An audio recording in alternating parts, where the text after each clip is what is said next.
像塵沒掩蓋着前事，心悸但是無言，流行亦沒辦法磨滅。層疊線索誰刪剪？淚來滴乾你潛藏那一面，收斂極盡人前，遺留着實證說明又開始。給推敲給推算，決意將推翻，疑惑靜待日後尋事實未晚。就地目擊他，越走近越偏差，事實在分岔，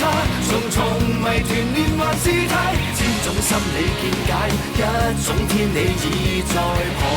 觀他。未及目擊他，用實驗做推翻，沒漏洞偏差，仍能尋回來源狀態。可分析去拆解，怎解釋理性共情之間？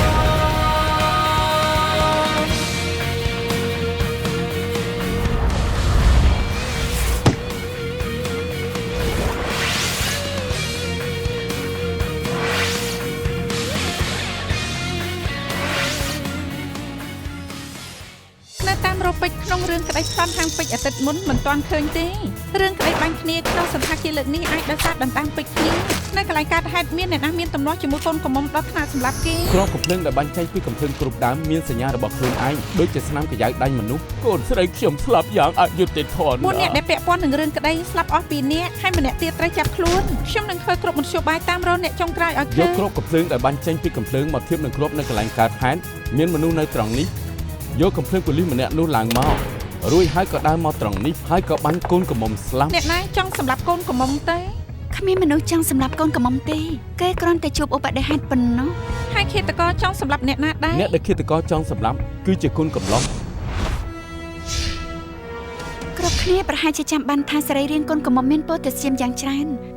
តែសម្រាប់មនុស្សទូទៅនិងមនុស្សរឹងមាំចំនួនប៉ូតាស្យូមប៉ុណ្ណឹងមិនធ្វើឲ្យកើតបញ្ហាប៉ុន្តែចំពោះអ្នកកើតទឹកនោមផ្អែមឬអ្នកដែលកើតរោគបេះដូងអាចធ្វើឲ្យកើតមានបញ្ហាបានបើមុខសញ្ញាជាកូនកំឡោះបានន័យថាប៉ូតាស្យូមត្រៀមទុកឲ្យកូនកំឡោះហូបយើងស៊ើបមកហើយថាកូនកំឡោះកើតទឹកនោមផ្អែមបើគេញ៉ាំប៉ូតាស្យូមបរិមាណនេះចូលទៅมันកើតគ្រោះថ្នាក់ដល់ជីវិតប៉ុន្តែនឹងធ្វើឲ្យសម្ពាធឈាមធ្លាក់ចុះវិលមុខបេះដូងលុតខុសចង្វាក់ក្អួតឬក៏ប្រកាច់ក៏ថាបាននៅថ្ងៃរៀបការមានឱកាសកើតឡើងខ្ពស់ណាស់តែប៉ូតាស្យូមនៅក្នុងខ្លួនកូនកំមុំយ៉ាងម៉េចបានយើងពិនិត្យទឹកក្រូចនៅក្នុងកាពះកូនកំមុំហើយក្នុងនោះមានប៉ូតាស្យូមហើយថ្ងៃនោះកូនកំមុំផឹកតែទឹកក្រូចគឺបានន័យថាមានអ្នកលាយប៉ូតាស្យូមនៅក្នុងទឹកក្រូចហើយកូនកំមុំក៏ផឹកចូលតែបើប៉ូតាស្យូមបរិមាណនេះមិនធ្វើឲ្យស្លាប់បានន័យថាមានអ្នកចង់ធ្វើបាបកូនកំឡោះមិនបានចង់សម្លាប់គេតែចុងក្រោយកូនកំមុំត្រូវគេបាញ់ស្លាប់អាចមានអ្នកចង់សម្លាប់កូនកំមុំក៏ថាបានអត់ទេព្រោះពេលកូនកំមុំត្រូវគ្រាប់កំភ្លើងគួរតែតម្រង់ទៅកូនកំឡោះតែកូនកំឡោះនិងកូនកំមុំនៅចម្ងាយឃ្លាតឆ្ងាយពីគ្នាច្រើនបើលោកប្រាប់ថាចង់សម្លាប់កូនកំឡោះតែផ្លាត់ត្រូវកូនកំមុំអាចរួចបានន័យថាឃាតករនោះបាញ់កំភ្លើងមិនត្រង់មិនពាក់ព័ន្ធនឹងបាញ់កំភ្លើងត្រង់ព្រោះហេតុការណ៍ថ្ងៃនេះប្រែប្រួលខ្ញុំបានពិនិត្យគ្រាប់ដែលបាញ់កូនកំមុំឃើញសង្កសីនិងទង់ដែងតិចតួចតែភាគច្រើនវាជាលង្ហិនគ្រាប់កំភ្លើងធ្វើពីសំណមីលីស្ពនដែរលង្ហិនមាននៅក្នុងគ្រឿងបន្លាស់នាឡិកាគ្រឿងតន្ត្រីនិងគ្រឿងលម្អខ្ញុំសង្ស័យថាគ្រាប់កំភ្លើងទៅប៉ះនឹងរបស់ផ្សេងមុននឹងបាញ់កូនកំមុំស្លាប់ទើបខ្ញុំត្រឡប់មករកផតាំងនៅសន្តាគារហើយក៏បានឃើញថាក្នុងបន្ទប់ថូស្ពាន់មានគ្រឿងលម្អយ៉ាងច្រើនអ្នកក្នុងសន្តាគារក៏បានប្រាប់ថានៅថ្ងៃកើតហេតុថូស្ពាន់ទាំងនេះក៏បានយកមកតាំងលម្អនៅសាលធំដែរតែពេលយើងទៅដល់កន្លែងកើតហេតុពួកវាក៏លែងនៅកន្លែងដើមខ្ញុំគិតថាដោយសារតែពេលបាញ់គ្នាចលាចលខ្លាំងធ្វើឲ្យថូស្ពាន់ដួលអស់ច្រើនហើយរំកិលធ្វើឲ្យពួកវាមិននៅកន្លែងដដែលទេ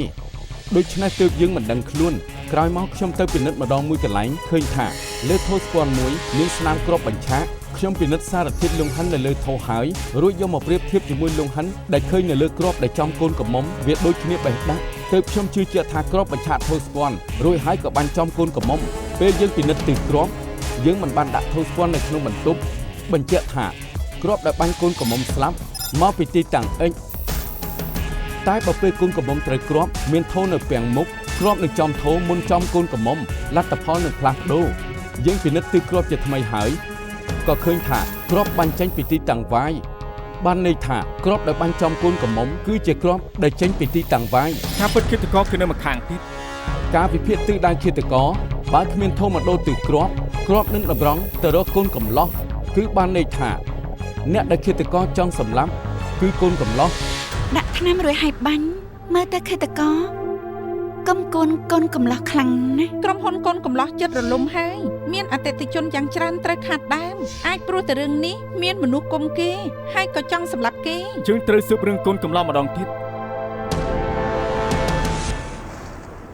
អ្នកស្រីចៅពីថ្ងៃទៀតខ្ញុំនឹងទៅកប៉ាល់អ្នកស្រីគ្មាននរណារំខានចាំខ្ញុំបកស្រាយរឿងវិនិយោគប្រាប់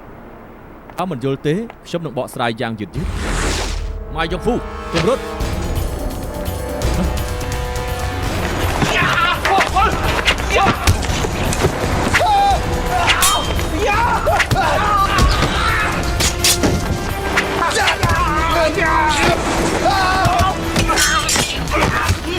ណែសៀម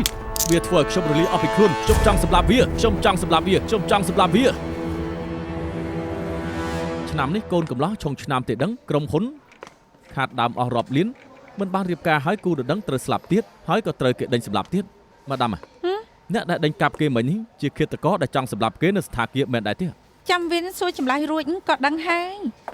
មែនទេ ដុកទ័រចុង ហើយចែក មែ បាន ន ហើ ហើយ យ រឿងក្តីថ្មីឯង អត់ទេទៅតែមកពីប្រជុំនៅផ្នែកចាំម៉េចមានរឿងទៀតហើយ ខ្ញុំជាមួយវិនប្រុងទៅសួរចម្លើយកូនកំឡោះឃើញគេត្រូវមនុស្សយកកំបិតដេញកាប់មានរបួសទៅនាំមកទីនេះ អូ ដុកទ័រគេយ៉ាងម៉េចហើយ របួសរាក់មិនកើតអីខ្លាំងទេមិនចាំបាច់ដេកពេទ្យទេ អរគុណណាស់ ម៉ាដាមខ្ញុំទៅយកឡានសិន អូខេគេមិនសង្ហាទេមិនក៏ខំមើលដល់ថ្នាក់ហ្នឹង អត់ទេនាងឃើញឬអត់ថាចង្កេះគេមានស្នាមផ្លែរបួសប្រហែលជាកើតដោយសារតែលុបរូបសាស្ត្រ អូតាមពិតនាងចង់វះពិសោធន៍គេសោះ មិនមែនទេខ្ញុំគ្រាន់តែចាប់អារម្មណ៍ការប្រែប្រួលសរីរាង្គប៉ុណ្ណោះ បានន័យថានាងចាប់អារម្មណ៍ការប្រែប្រួលសរីរាង្គបុរសហេ បានហើយនេះជាកំណត់នាងទេដឹង លោកម៉ែជួយទៅផ្ដល់ចម្លើយនៅប៉ុស្តិ៍ប៉ូលីសផង អូខេខ្ញុំចាំគេបានគេឈ្មោះវាងយ៉ុងជាមែនទេពីមុនគេធ្លាប់ខាត់ដើមដោយសារតែក្រុមហ៊ុនខ្ញុំគេចូលចិត្តមកឡូឡាទីឲ្យខ្ញុំសងលុយម៉ាដាមការវិនិយោគមិនមែនសិតតែបានកម្រៃនោះទេជប់សិនពួកលោកប្រាប់ថាអាចស្លាប់ដោយសារអបតហេតុឃាតករចង់សម្លាប់ខ្ញុំអញ្ចឹងគឺវាងយ៉ុងជានេះច្បាស់ណាស់គេធ្វើមិនបានសម្រេចនៅថ្ងៃរៀបការដូច្នេះហើយទើបយកកបិតដេញកាប់ខ្ញុំជាគេប្រកាសណា ពួកយើងបានទៅស៊ើបហើយវាងចុងជាមកនៅហុងកុងថ្ងៃដែលលោករៀបការទេគេមិនបានសម្លាប់ឆៅលីមើយឡើយ លោកប្រាប់ថាគេទៅឡូឡានៅក្រុមហ៊ុនលោកព្រោះខាត់ដើមហើយមានអតិថិជនផ្សេងចង់សម្លាប់លោកទៀតទេ វាច្បាស់ជាមានមិនខានឡើយ ហើយលោកបានជួបគ្នានៅថ្ងៃរៀបការដែរទេ ខ្ញុំដូចជាអត់បានឃើញទេ ហើយលោកនៅចាំបានទៀតទេនៅថ្ងៃនោះអ្នកណាយកទៅក្រូចឲ្យកូនកំមុំផឹកទេ គឺខ្ញុំលោកប៉ូលីសការស្លាប់របស់អែនពាក់ព័ន្ធជាមួយទឹកក្រូច ហេតុអីលោកយកទៅក្រូចឲ្យនាងផឹក នៅថ្ងៃដែលកើតហេតុខ្ញុំរវល់ខ្លាំងពេកពេលដែលជាតិស្ករខ្ញុំធ្លាក់ចុងខ្ញុំក៏វិលមុខទើបខ្ញុំទៅកំងទឹកក្រូចគេយកមកផឹកតែអែនខ្លាចជាតិស្ករខ្ញុំឡើងខ្ពស់ធ្វើឲ្យខ្ញុំមិនស្រួលទើបយកស្ករគ្រាប់ឲ្យខ្ញុំបៀមហើយគេក៏ផឹកទឹកក្រូចវិញទៅ ខែនោះក្រៅពីលោកនិងអ្នករត់តុកប៉ះទឹកក្រូចនោះមានអ្នកណាប៉ះទៀតទេ រឿងនេះខ្ញុំមិនដឹងនោះទេ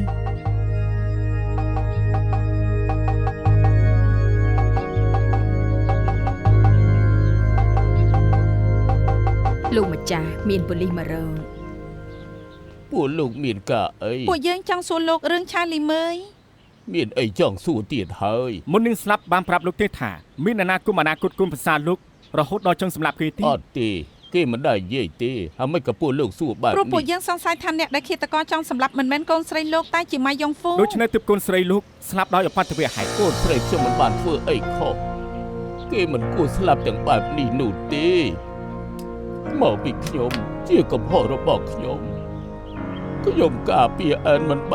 បានជាគេត្រូវស្លាប់វាជាកំហុសរបស់ខ្ញុំ លោកឆាកាត់ចិត្តទៅដែលនាងស្លាប់មិនមែនកំហុសលោកទេ តាំងពីតូចដល់ធំគេចង់បានតែរបស់ភើហ្វិចរហូតគេចូលចិត្តធ្វើភាពសម្បូរបែបធ្វើអ្វីត្រូវល្អបំផុតខ្ញុំធ្លាប់ប្រាប់គេថាគ្រប់រឿងមិនអាចសម្បូរបែបបានបើធ្វើបែបនេះវានឹងផុត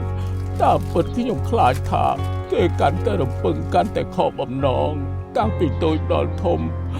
ខ្ញុំព្យាយាមការពារគេរហូតតែក៏ស្មានមិនដល់ថាថ្ងៃរៀបការគេជាថ្ងៃដែលសប្បាយចិត្តបំផុតខ្ញុំបែរជាការពារគេមិនបានគេស្លាប់យ៉ាងអយុត្តិធម៌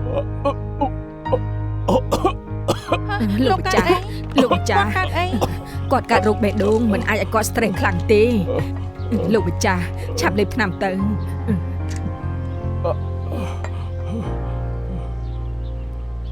ជីងធានប្រាប់ពួកយើងតែប៉ុណ្្នឹងទេគេប្រហែលមិនដឹងថាកូនកំលោះមានរឿងជាមួយអ្នកណាមិនដែរគ្រប់គ្នាបានតម្រុយអីទេ ខ្ញុំបានទៅសួរចុងភៅដែលទទួលខុសត្រូវថ្ងៃនោះ bartender ហើយនិងអ្នករត់តុងពួកគេមានប្រវត្តិស្អាតស្អំមិនដែលស្គាល់កូនកំលោះទេហើយក៏មិនដែលទៅវិនិយោគក្រុមហ៊ុនគេដែរមិនសមនឹងលួចដាក់ថ្នាំនៅក្នុងទឹកក្រូចទេ ខ្ញុំជាមួយនឹងសេរីបានពិនិត្យមើលកាមេរ៉ាថ្ងៃការតាមផ្លូវចេញចូលគ្រប់ជាន់ឃើញថាចៅអិចដែលយកកាបូបរត់ទៅបាត់នោះពេលចេញពីពិធីគេមិនបានឆ្លងកាត់សាលធំទេទើបគ្មាននរណាឃើញគេដូច្នេះហើយគេក៏បាត់ខ្លួនដោយឯងទៅ គេអាចមានអ្នកផ្សំគំនិតឲ្យបដូរការនៅតាមផ្លូវក៏ថាបានដែរ អញ្ចឹងពួកឯងសាក់មើលកាមេរ៉ាម្ដងទៀតខ្លាចបានឃើញអ្វី បាទម៉ាដាមមើល100ដងទៀតក៏ត្រូវតែមើលដែរ មិនជឿទេថាចាប់ចៅអិចនេះមិនបាន នឹងឃាតករដែលចង់សម្លាប់កូនកំលោះដែរ យេម៉ាដាម អេនេះក៏ដល់ពេលគ្រប់គ្នាត្រូវសម្រាប់បាយហើយណាបន្ធូរហើយសម្រាប់ខួរក្បាលខ្លះទៅ នេះម៉ាដាមប៉ៅមែនទេ មែនហើយឬឯងចង់បើម៉ាដាមខ្ញុំនិយាយត្រូវទេ ចង់ហូបទៅកក់តុកទៅ ណែពួកយើងចង់ហូបឆ្នាំងភ្លើងឬក៏ម្ហូបជប៉ុន មកហូបជប៉ុនទៅ ហាងអាហារអេស្ប៉ាញលើកមុនគ្រាន់បាត់ដែរ អ្នកណាប៉ៅមិនបានជាត្រេកអរម្លេះឯង អត់ទេខ្ញុំគ្រាន់តែចង់ប៉ាវបាយគ្រប់គ្នាប៉ុណ្ តើ ណោះ ពួកឯងទាំងអស់គ្នាចាប់បានចោលដែលកិច្ចខ្លួននោះបានហើយនៅចាប់បានជនល្មើសដែលបាញ់កូនកបុំហើយមែនទេ សុំទោសលោកនៅមិនទាន់បានតម្រុយទាំងពីររឿង ត្រូវហើយរឿងក្តីមិនទាន់ចប់តែបាយក៏ត្រូវតែហូបតែខ្ញុំសង្ឃឹមថាគ្រប់គ្នាដឹងថាពេលនេះខាងក្រៅមានជនល្មើសកាន់កាភ្លើងយើងចាប់មិនទាន់បានបើខ្ញុំជាប្រជាជនមិនអាចហូបបាយបានសប្បាយចិត្តអញ្ចឹងទេ លោកនាយទុកចិត្តចុះខ្ញុំនឹងគ្រប់គ្នានឹងឆាប់បំបែកសំណុំរឿងឲ្យបាន ខ្ញុំដឹងថានាងដឹងទួលនីតិច្បាស់គ្រប់គ្នាព្យាយាមបន្តទៀតអាឡូ Peter បាទរបាយការណ៍អក្រិតកម្មតាមទូរទស្សន៍ថ្ងៃស្អែកខ្ញុំកំពុងទៅស្ទូឌីយោ ហើយ ហើយ គឺតែខ្លួនឯងទៅហូបបាយយ៉ាងសប្បាយចិត្តគាត់ថាទៅថតកម្មវិធីពាក់ព័ន្ធជាមួយនឹងអក្រិតកម្ម ឈ្មោះសេរីមិនបានជាមិនក្លាហាន មិនដឹងទេហ៎ពេលនេះគាត់មានរហស្សនាមថាកៅតាវើយហើយ មិនពិតទេ មិនខុសទេតំណែងគាត់ខ្ពស់ក្បាលក៏ធំថែមទាំងចូលចិត្តប្រើកាយវិការជាអ្នកធំ ហេ ទៀត ឈប់លេងបានហើយគាត់ជាមេពួកយើង បាទណែសម្រាប់ថាតកក់ទុកទៀត យ៉ាងណាក៏ត្រូវតែហូបបាយដែរកំងបាយប្របទៅហូបរួចធ្វើការបន្តបាយភ្លឺមន់នឹងតែក្រួយឆ្មាអរ ខ្ញុំ គុ យ ណ កដែរ ខ្ញុំបាយភ្លើងមន់មិនយកស្បែកទឹកស៊ុបផងអរគុណ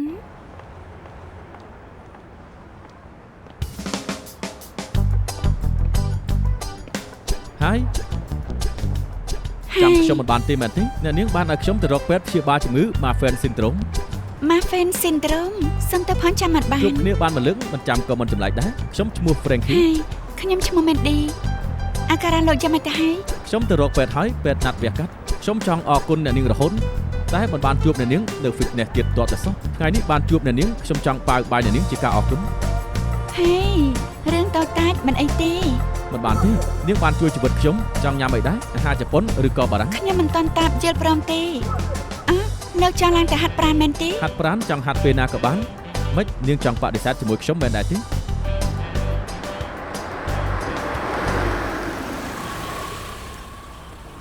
Honey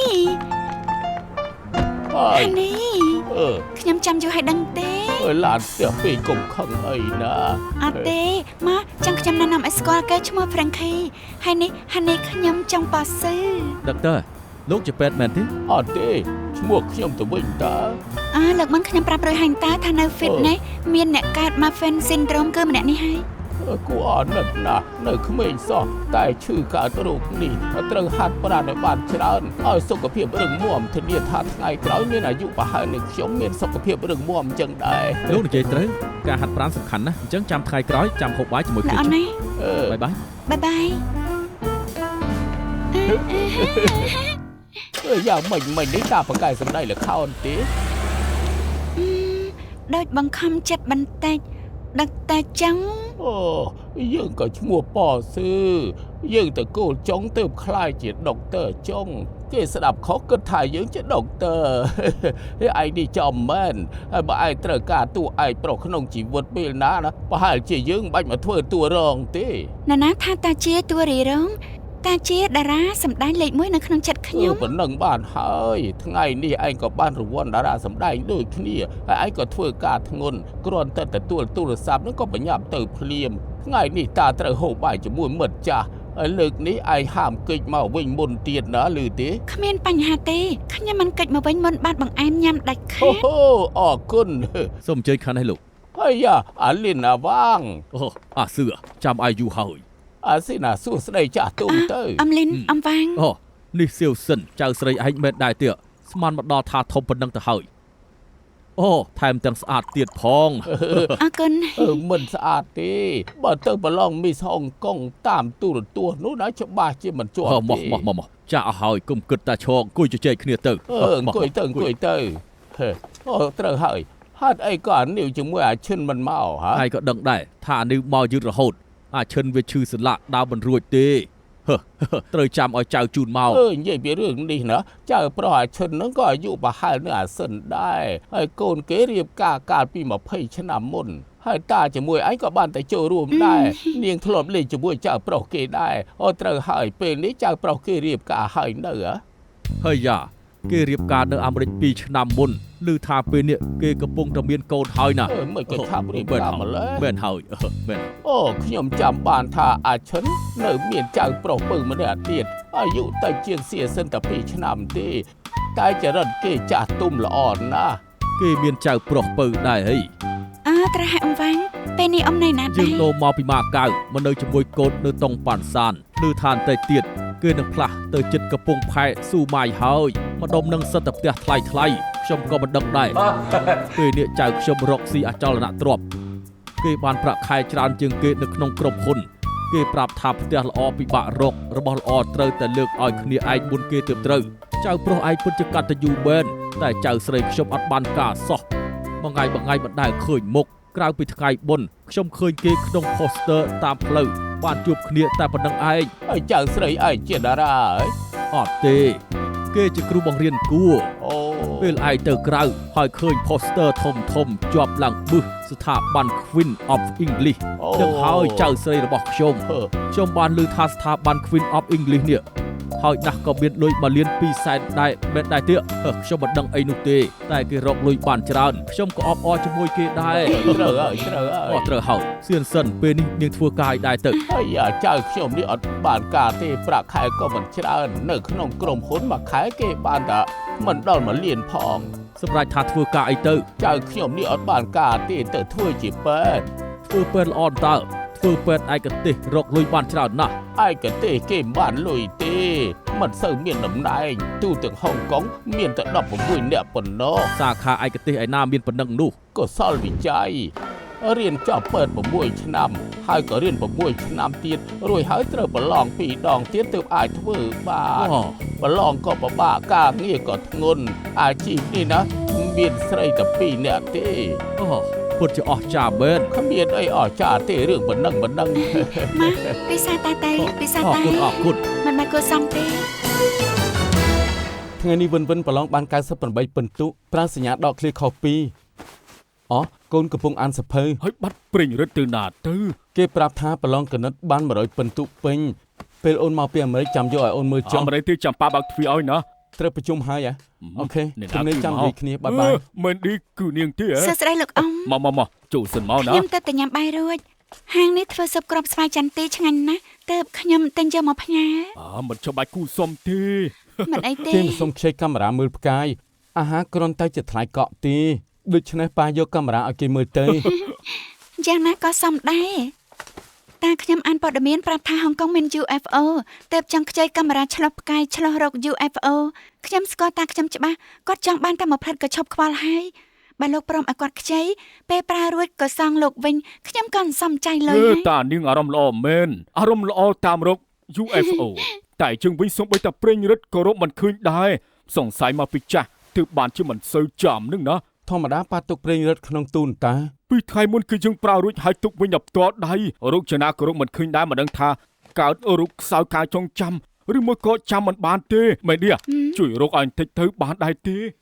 ជួយបន្តិចទៅ ចាបានតែលោកអ៊ំក៏ដឹងច្បាស់ថាធម្មតាខ្ញុំធ្វើការអីបើលោកអ៊ំមិនប្រកាន់ខ្ញុំជួយមើលអាការៈឲ្យបាន ប៉ាមិនបានខ្សោយការចងចាំទេមានមនុស្សយកប្រេងរត់ប៉ាទៅ ជីប្រហែលមែន តែមួយភ្លេចក៏មើលដឹងហើយហ៎ នៅចំហៀងទូនឹងប្រអប់ថ្នាំមានប្រឡាក់គ្រីមបានន័យថាមានមនុស្សប្រើដៃដែលប្រឡាក់គ្រីមបើកទូនេះហើយយកប្រេងរត់ទៅហើយគេអត់បានប្រយ័ត្នក៏បន្សល់ស្នាមនៅលើទូនិងប្រអប់ថ្នាំនេះឃើញទេ អាចោនេះប្រមាថមែនទេ មិនមែនប្រមាថទេមកពីគេទៀបគេឈងបើកទូបានតែមើលមិនឃើញខាងក្នុងទូទេដូច្នេះត្រូវប្រើដៃរាវក្នុងទូតាពីហើយពេលនោះក៏បន្សល់គ្រីមជាប់នឹងទូហើយនឹងប្រអប់ថ្នាំនេះ អំបោះនេះនៅខ្ពស់ពីដីប្រហែលជា65សង់ទីម៉ែត្រហើយត្រង់នេះក៏មានស្នាមកញ្ចៅដៃបានន័យថាអ្នកធ្វើនៅអឹបទូនេះដើម្បីបើកទូខាងលើកម្លាតស្នាមក្រយ៉ាដៃនិងអំបោះប្រហែលជា25សង់ទីម៉ែត្រឆ្អឹងស្មងជើងគេប្រហែលជា25សង់ទីម៉ែត្រការនានាតាមឆ្អឹងស្មងជើងនោះគឺ 1.9 គុណនឹង25បូកនឹង81មនុស្សម្នាក់នេះកម្ពស់ប្រហែលជា1.30 សង់ទីម៉ែ គ្រា ត្រ ន់តែប៉ុណ្ណឹងក៏អាចដឹងពីកម្ពស់បានដែរអស្ចារ្យណាស់ ហើយគ្រីមពណ៌កាហ្វេនេះគឺជាសូកូឡា បានន័យថាអ្នកដែលលួចប្រេងរឹតលោកអ៊ំទៅកម្ពស់ប្រហែលជា1.30 សង់ទីម៉ែត្រថែមទាំងទើបតែញ៉ាំសូកូឡារួចគេទៅមើលថាអ្នកណា អូច្បាស់ជាវិនវិន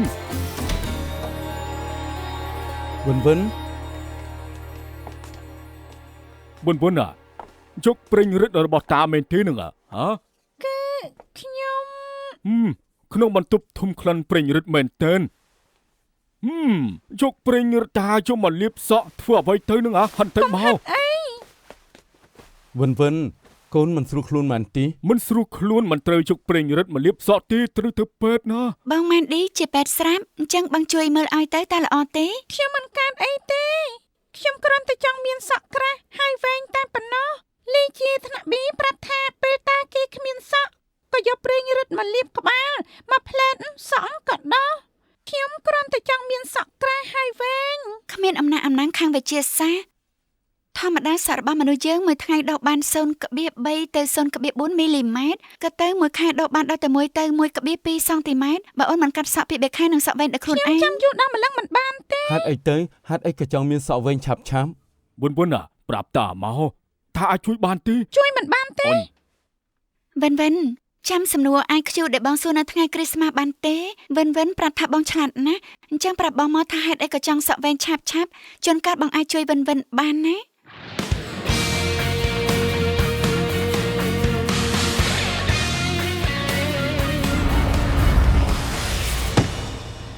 ព្រោះថា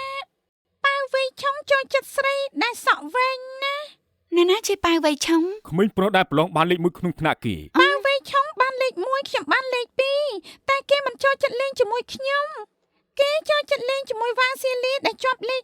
10គេថាចូលចិត្តដែលនាងសក់វែងក្រងសក់ទៅគួរឲ្យស្រឡាញ់ ហើយយ៉ាវិនអាយុប៉ុណ្ណឹងសោះចង់បានមិត្តប្រុសហើយមិនកើតទេឆាប់យកប្រេងរឹតតាយកមកវិញមកណា មិនឲ្យទេខ្ញុំចង់សក់វែងដូចវ៉ាស៊ីលីខ្ញុំចង់ឲ្យប៉ាវវៃឆុងលេងជាមួយខ្ញុំ វិនដែលប៉ាវវៃឆុងមិនលេងជាមួយកូនមិនពាក់ព័ន្ធនឹងកូនសក់វែងនោះទេគេអាចនឹងគិតថាចំណាប់អារម្មណ៍មិនដូចកូននិយាយអីក៏មិនដូចគ្នាទើបគេមិនលេងជាមួយកូន គេនៅក្មេងមិនយកសម្ដីលោកទេ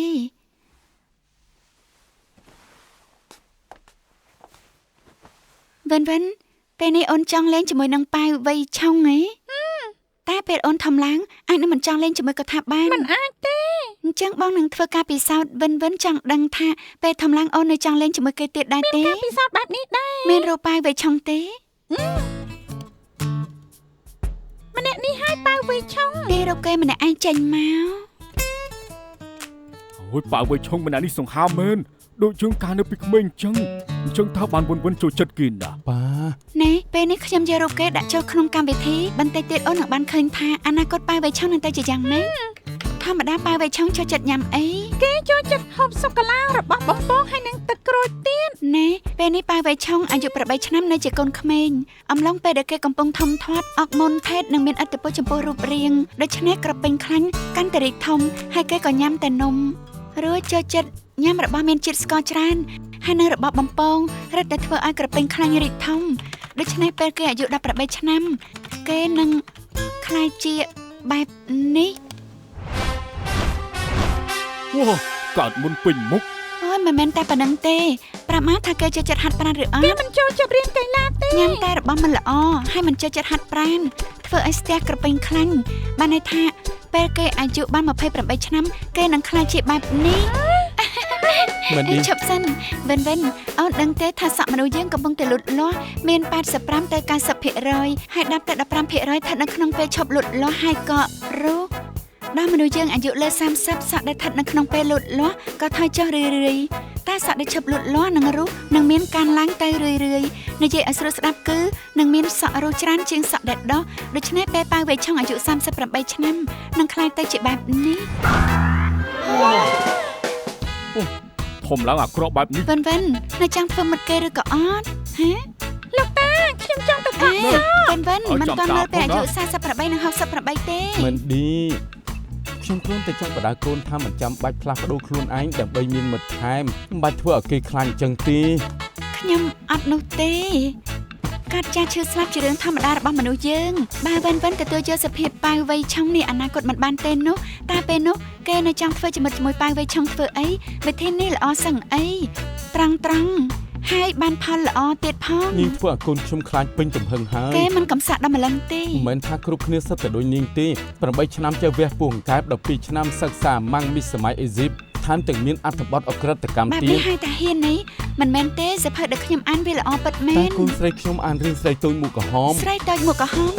ជាអ្វីទៅ ជារឿងព្រេងនិទាន រឿងចិនធនាការ ជារឿងព្រេងនិទាន រឿងចិនធនាការនាងមិនជឿសាកសួរអ្នកផ្សេងទៅ ឈុំនិយាយជាមួយ ច លោក ង់សួរអីសួរបងប៉ែ អរុនសួ ទៅ ស្ដី គាត់ជាវចនានុក្រមចល័តសួរគាត់ទើបល្អ ហេលោកពូនៅទីនេះខ្ញុំត្រឹមតែជាកូនវចនានុក្រមតែប៉ុណ្ណោះអែនជើប្រាប់ថាចង់សាកល្បងលោកពូខ្ញុំប្រាប់ថាលោកពូដឹងគ្រប់យ៉ាងមិនចាំបាច់សាកល្បងទេបើចង់សាកល្បងគាត់ជារឿងលើចិនតនិកាគេថាជារឿងព្រេងនិទាន គឺរឿងដែលមិនអាចទៅរួចបានន័យថាជារឿងដែលគ្មានថ្ងៃកើតឡើងបានត្រូវតែហៅថារឿងព្រេង រឿងដែលលើសពីការពិតខ្លាំងសឹងតែលើចិនតនិកាប្រើពាក្យលើសចិនតនិកាវិសាកសមជាងស្ដាប់ឮហើយនៅទៅអានសភៅខ្លះផងទៅកូនកាត់ ABC យោយោកូនកាត់អាមេរិកមែនដែរទេអាតឡង់តិចសុកចិត្តទៅវិញដែរទេព្រោះថាបើកើតនៅអាតឡង់តិចនេះ យ៉ាងម៉េចដែរចង់សាកល្បងអីខ្ញុំ អូខេលោកពងមកហៅលៀងជាអ្នកកាន់កំភ្លើងចូលក្នុងពិធីកែលើខោអាវគេខ្ញុំបានវិភាគរួចហើយវាជាអាស៊ីត Icosapentaenoic និងអាស៊ីត Docosahexaenoic លោកដឹងថាវាជាអ្វីទេ ហ៎បែបនេះពិបាកណាស់ប្រហែលជាខ្លាញ់អាស៊ីតមិនបំប៉ោងនិងខ្លាញ់ Omega 3 PEA ហើយនិង DHA ទាំងពីរមុខជាប្រភេទអាស៊ីតខ្លាញ់មិនបំប៉ោងដែលគេហៅថា Omega 3 គឺខ្លាញ់ត្រីហើយក៏ច្រើនដែរអូហូបរិមាណច្រើនណាស់ប្រហែលបានមកពីត្រីទូណាក្នុងសមុទ្រជ្រៅ សំជាលោកពូនណាពូកែមែនទេ ប្រាប់ហើយថាកំសាកល្បងគាត់អីព្រោះលើចិនតនិកា ខ្ញុំទៅឆែកមកហើយខ្លាញ់ត្រីរបៀបនេះមាននៅក្នុងត្រីធូណាខៀង ត្រីបែបនេះពិបាករកណាស់នៅហុងកុងគ្មានទេ ខ្ញុំចាំបានថាអាទិត្យមុនមានព័ត៌មានថាម្ចាស់ហាងស៊ូស៊ីហៃសូមួយកន្លែងគេទៅដេញថ្លៃត្រីនៅទីនោះទីផ្សារត្រីជប៉ុនទូរទស្សន៍បានថតរូបគេពេលធ្វើត្រីងៀតទៀតផ ហើយ ង ចៅពាក់ព័ន្ធអីជាមួយហាងស៊ូស៊ី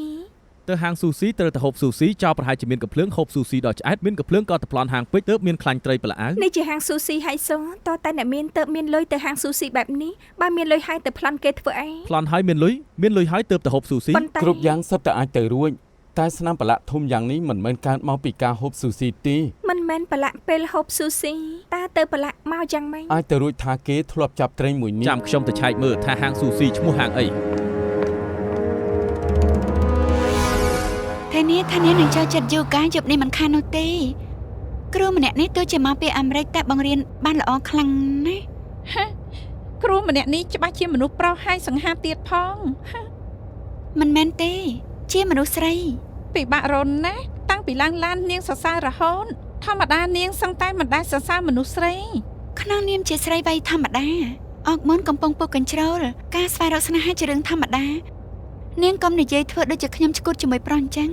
ហើយគ្រូថ្ងៃនេះបង្រៀនបានល្អមែនទែន នាងមានពាក្យអធិប្បាយខាងវិទ្យាសាស្ត្ររហូតដុកទ័រចឹងលោកពូចាអូខេចាអរគុណ ចាំម៉េចលោកពូឃើញអីមែនទេ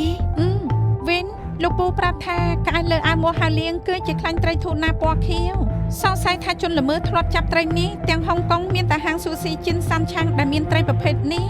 ហាងនៅជីមសាជុយខ្ញុំនៅម្ដុំនឹងម្យ៉ាងទៀតលោកពូរកឃើញថាសារជាតិពណ៌សនៅលើដៃមួហាលៀងជាថ្នាំព្យាបាលជំងឺឈឺអូខេខ្ញុំទៅជួបលោកភ្លាម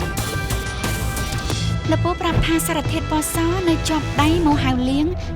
ជាថ្នាំព្យាបាលជំងឺភើកមែនទេខ្ញុំប៉ុណ្ណឹងរួចហើយមោហៅលៀងមិនបានការរោគភើក គេអាចប៉ះពាល់អ្នកកាត់ភើកក៏ថាបានមិនថាយ៉ាងណាទេនេះជាតម្រុយថ្មី ខ្ញុំចាំតែផឹកកាហ្វេនៅហាងម្ដុំនេះបើនេះរួចការងារហើយចាំតែរកខ្ញុំហើយខ្ញុំទៅទទួលណា អូខេ ខ្ញុំប្រាប់ពួកឯងហើយថាឲ្យសម្អាតធុងសម្រាប់1ម៉ោងម្ដងកុំឲ្យមានក្លិនបើភ្ញៀវធំក្លិនតើគិតយ៉ាងម៉េចបាទលោកគ្រូសូមទោសផងពេលនេះហាងខ្ញុំមិនទាន់បើកទេ សានណាខ្ញុំក៏មិនចង់រំខានពួកលោកដែរខ្ញុំចង់សួរអ្វីតិចតួច អាទិត្យមុនពួកលោកបានត្រីធូណាពណ៌ខៀវមកមែនទេ បាទម្ចាស់ហាងជាអ្នកដេញថ្លៃមកស្របច្បាប់ ខ្ញុំដឹងថាស្របច្បាប់ខ្ញុំគ្រាន់តែចង់ថាក្នុងហាងលោកមានអ្នកណាប៉ះពាល់ត្រីនេះខ្លះ មានតែខ្ញុំម្នាក់ក្នុងហាងស៊ូស៊ីនេះមានតែខ្ញុំទេដែលអាចប៉ះត្រីនេះបានម្ចាស់ហាងដេញថ្លៃត្រីនេះមកតម្លៃ8សែនបើប្រើកបិតខុសតែបន្តិចឬក៏ខុសចំណុចរសជាតិត្រីនឹងប្រែប្រួលដូច្នេះបើធ្វើដៃមិនដល់កម្រិតខ្ញុំមិនអាចប្រលះត្រីនេះបាន អ្នក ទេ ផ្សេងមិនអាចប្រលះត្រីនេះបានតែមានឱកាសប៉ះពាល់ត្រីនេះបានមែន មិន ទេ អាចទេអ្នកធ្វើស៊ូស៊ីដូចយើងត្រូវហាត់តាំងពីធ្វើកូនសិស្ស3ឆ្នាំដំបូងកុំថាឡើយចាប់កបិតសូម្បីតែសម្រិតអង្គក៏មិនបានផងមិនអាចប៉ះពាល់ត្រីនេះបានទេបើមិនបានរៀន10ឆ្នាំគ្មានឱកាសសូម្បីតែប៉ះក៏មិនបានផង អាទិត្យមុនប្រុសម្នាក់នេះបានមកហាងអន មិនដែលឃើញគេទេ ចាំបានច្បាស់យ៉ាងនេះ យើង ហ៎ ទទួលភ្ញៀវតិចអ្នកចង់ភៅស៊ូស៊ីដ៏ល្អត្រូវចាំរសនិយមភ្ញៀវឲ្យបានបើគេធ្លាប់មកខ្ញុំប្រកាសជាចាំបាន មិនបានមកហូបស៊ូស៊ីតែយកអីវ៉ាន់មកក៏ថាបាន អូអ្នកនាងនិយាយទើបខ្ញុំចាំបានគេធ្លាប់មក គេជាអ្នកណាឲ្យមកធ្វើអី គេមករកតាជឺកូនសិស្សខ្ញុំថ្ងៃនោះខ្ញុំចូលទៅផ្ទះបាយឃើញតាជឺហុចរបស់ឲ្យគេហេធ្វើអីនឹងកុំធ្វើឲ្យផ្ទះបាយយើងកខ្វក់ឲ្យសោះអាយជាណា គេជាមិត្តភក្តិរបស់ខ្ញុំទេណា មិត្តភក្តិយើងប្រាប់ឲ្យថាកុំឲ្យនាំអ្នកណាមកទីនេះស្ដាប់បានទេហើយនេះជាស្អី គ្មានទេ ឯងគិតចង់លួចរបស់ហ៎ អត់ទេខ្ញុំអត់បានលួចទេលេងទៅក៏មើល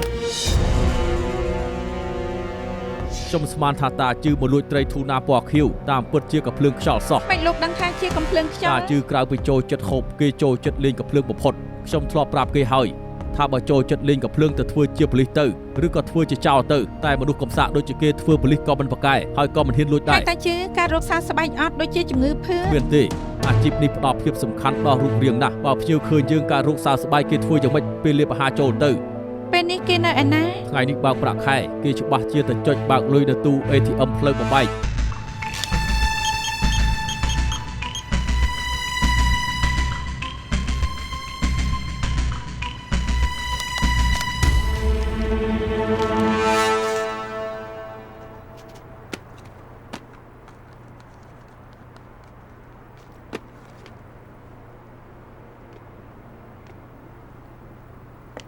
អីគេសុំទៅផងរលាកទឹកក្តៅដែរទេខ្ញុំមានក្តៅចាំខ្ញុំ មិន ជូត បាច់ទេ ឲ្យ ខ្ញុំជូតខ្លួនឯង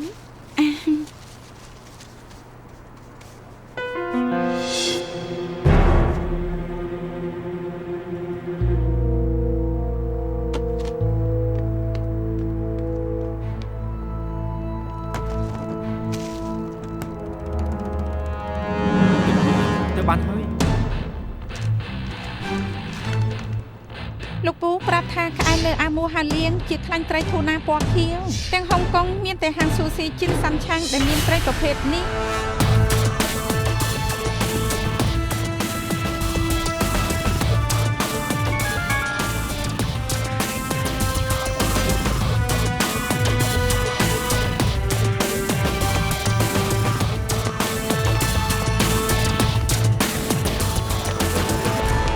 ឈប់សិន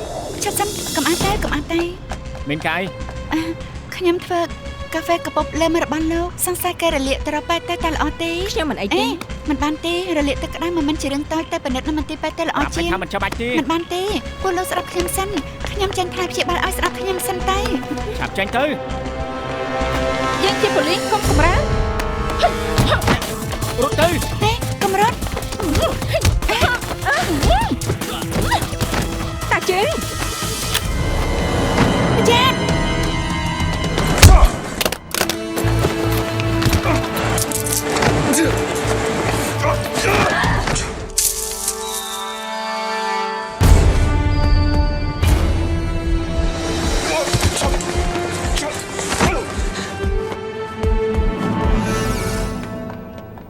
ម៉ាដាម ម៉ាដាម ពីរនាក់នេះបានសារភាពហើយណា អស់ចាមែនម៉ាដាម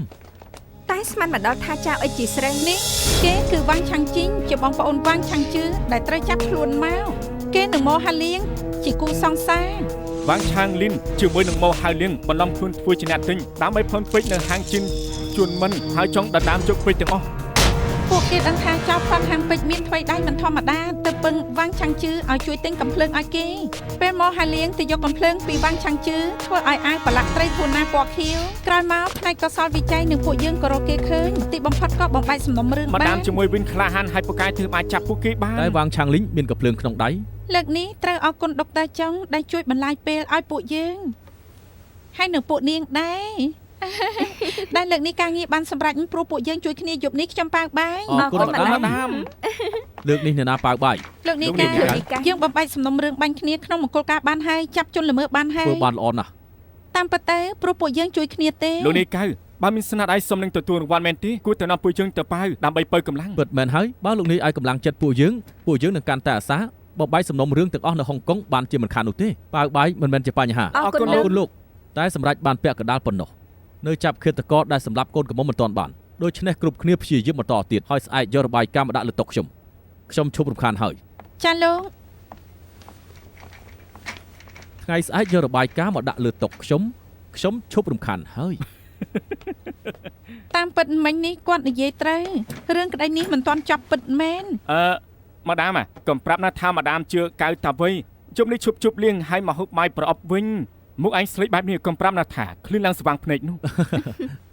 បាយល្ងាចត្រូវតែហូបខ្ញុំប៉ាវដដែលចាំសម្រាប់ទាំងពីររឿងហើយខ្ញុំនឹងប៉ាវមកពេលធំ សូមម្ដាមជឿនមើលឆ្នាំ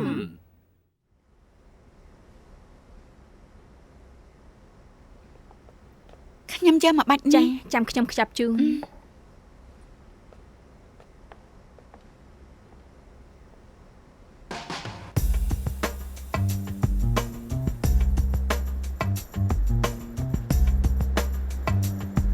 អ្នកនាងមើលអ្វីដែរ ខ្ញុំកំពុងមើលក្រាបទស្សនាបដីលោក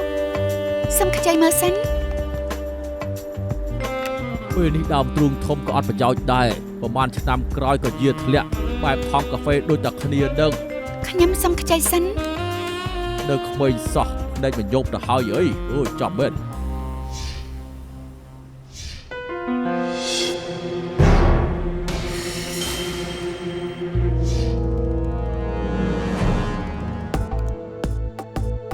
លើក្រាបទស្សនាបដីខ្ញុំឃើញរូបសាក់លើខ្លួនកូនកំដរប្រុសមានភាពពិសេស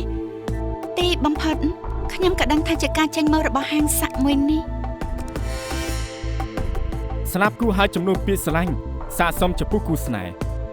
កូនកំដរប្រុសមានមិត្តស្រីសាក់រូបគូស្នេហ៍ហើយពាក់ព័ន្ធអីនឹងកូនកំមុំត្រូវគេសម្លាប់ បើកូនកំដរប្រុសមានមិត្តស្រីមិនមែនជាបញ្ហាតែបើសង្សារគេជាប្រុសតែធ្វើយ៉ាងម៉េចទៅថ្ងៃនោះម៉ៃយ៉ុងហ្វូត្រូវកំបិតដល់ចូលមន្ទីរពេទ្យខ្ញុំឃើញចង្កេះឆ្វេងគេមានផ្លែរបួសតាមបទពិសោធន៍ខ្ញុំផ្លែរបួសនេះកើតពីការលុបរូបសាក់ហើយរូបសាក់នោះក៏ដូចជារូបស្លាប់គូស្នេហ៍នេះអញ្ចឹង ទោះម៉ៃយ៉ុងហ្វូមានរូបសាក់ក៏ដោយគ្មានអីពិសេសទេ ម៉ៃយ៉ុងហ្វូលុបរូបសាក់ហើយទើបស៊ើបមិនបានតែរូបសាក់កូនកំដរប្រុសឲ្យតម្រូវខ្ញុំច្រើនណាស់រូបសាក់គេមានអក្សរ W ខ្ញុំជឿថានេះជាឈ្មោះគូស្នេហ៍ បើដុកទ័រគិតត្រូវម៉ាយចុងហ្វូជាមួយនឹងកូនកំដរប្រុសអាចជាគូស្នេហ៍អក្សរ W អាចជាឈ្មោះកូនកំឡោះ កូនកំឡោះមានឈ្មោះអង់គ្លេសថា Wing មិនមែនផ្ដាំដោយ W តែកូនកំដរប្រុសឈ្មោះថា Vincent V បូកនឹង Vincent អក្សរ V ពីររួមគ្នាคล้ายជា W ខ្ញុំជាអ្នកចេញម៉ូដរូបនេះឈ្មោះថាស្លាប់នៃបំណងប្រាថ្នាដឹង Wing of Desire ធម្មតាគូស្នេហ៍តែងតែមកសាក់រូបនេះសាក់ម្នាក់មកខាង ពីរអ្នកនេះធ្លាប់មកសាក់រូបនេះទេ ធ្លាប់ ច្បាស់ហើយថាមិនច្រឡំ ខ្ញុំចាំមិនច្រឡំទេធម្មតាគូស្នេហ៍ប្រុសស្រីតែងតែមកសាក់រូបនេះតែពួកគេជាគូស្នេហ៍ប្រុសមកសាក់នេះប៉ុន្តែក្រោយមកប្រុសម្នាក់នេះក៏មកលុបរូបសាក់វិញខ្ញុំថាពួកគេប្រហែលជាបែកគ្នាហើយ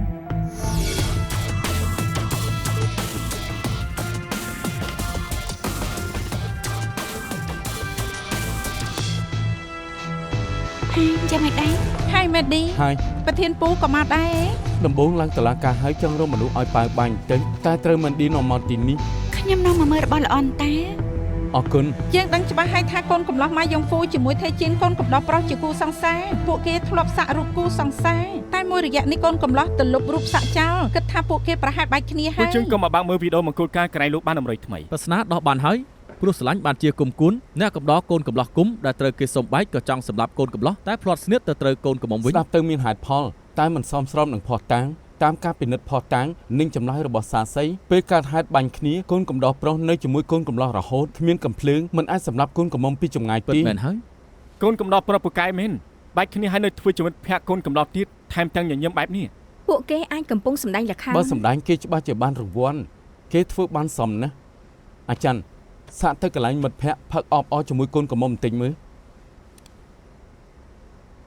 គ្រប់គ្នាមើលកូនកំលោះនិងកូនកំដរប្រុសខាងក្រោយទៅពង្រីករូប វ៉ាហ៊ានធ្វើបែបនេះនៅមុខមហាជនណា តាមពិតពួកគេមិនទាន់បែកគ្នាទេ ម៉ែមិនមើលឲ្យលម្អិតក៏មិនឃើញខ្ញុំថាពួកគេប្រហែលជាគិតថាគ្មានអ្នកណាដឹង មិនមែនទេមានអ្នកដឹងមើលអ្នកអង្គុយខាងស្ដាំនឹងទៅមើលតាមទិសស្បែកជើងនិងការអង្គុយរបស់គេច្បាស់ជាឃើញទៅធ្វើកូនកំលោះជាមួយកូនកំដរប្រុសយ៉ាងច្បាស់ តើអង្គុយត្រង់នោះតែអាចកំពុងមើលអ្វីផ្សេងក៏ថាបាន គេច្បាស់ជាមើលឃើញជួយពង្រីកត្រង់នេះផងគ្រប់គ្នាឃើញទេគេកំពុងក្តាប់ដៃឃើញដោយសរសៃឈាមបានន័យថាគេប្រើកម្លាំងខ្លាំងនេះជាអាការៈមនុស្សដែលខឹងការក្រលាក់អាការៈរបស់ខ្លួនឯងខ្ញុំជឿជាក់ថាគេច្បាស់ជាឃើញកូនកំលោះជាមួយនឹងកូនកំដរកំពុងធ្វើអ្វីមិនខានទេបានជាខឹងខ្លាំង គេអាចជាអ្នកចង់សម្រាប់កូនកំលោះក៏ថាបាន យករូបដែលមានស្បែកជើងបែបនេះចេញមកថាជាស្បែកជើងអ្នកណា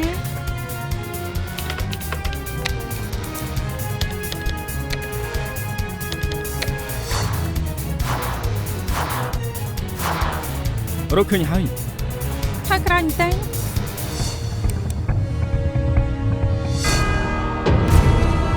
គឺគេ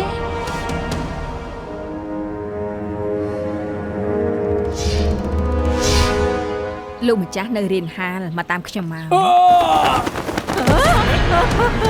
កឆៅ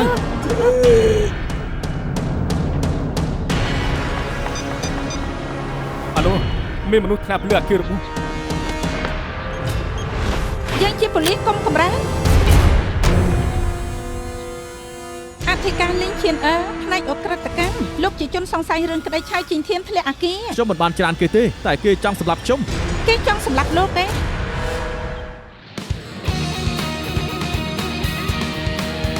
給推後給推算，決意將推翻，疑惑靜待日後尋事實未晚，就地目擊他，越走近越變差，事實在分岔，重重謎團連環事態，千種心理見解，一種天理已在旁觀他。未及目擊他，用實驗做推翻，沒漏洞偏差，仍能尋回混亂狀態，可分析去拆解，怎解釋理性共情之間？